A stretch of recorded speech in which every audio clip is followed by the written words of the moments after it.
يوسف وهبي كان من النوع اللي بيحب يضحي بكل حاجة عشان الفن، لدرجة انه في مرة كانت هدومه هتتباع في مزاد علني.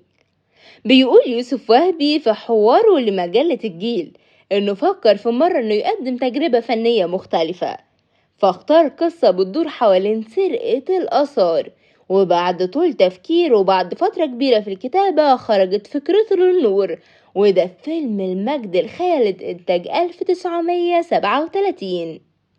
ورغم ان الاستاذ يوسف كان متوقع ان الجمهور يستقبل الفيلم اروع استقبال، الا ان اللي حصل العكس، وفشل الفيلم بسبب ضعف الاقبال.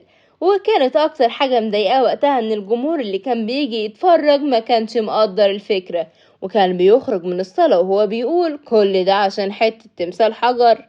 بعد الفيلم وبعد الخسارة اضطر يوسف وهبي انه يعلن افلاسه، واتفاجئ ان محتويات شقته هيتعمل عليها مزاد علني.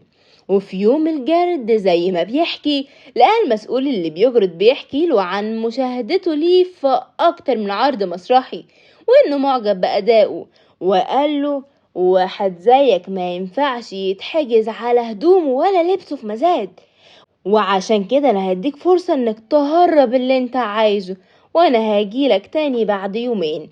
وبعد اليومين ما خلصوا راح الراجل، فلقى كل حاجة زي ما هي. ولا يوسف وهبة بيقوله انه في مخزن ملابس هو ما قالوش عليه لازم يضم محتوياته للجرد. فلقى الراجل بيقوله انت مجنون، لكن يوسف وهبي رفض انه يرد او يعلق، وتم الجرد وتم الحجز. وبعدها قررت الدولة انها تصرف ليوسف بيك مبلغ 150 قرش كل يوم، مقابل انها تاخد ايراد فرقته وتسدد بيه ديونه، لحد ما عدت الازمة ورجع تاني يقف على رجله ويكمل.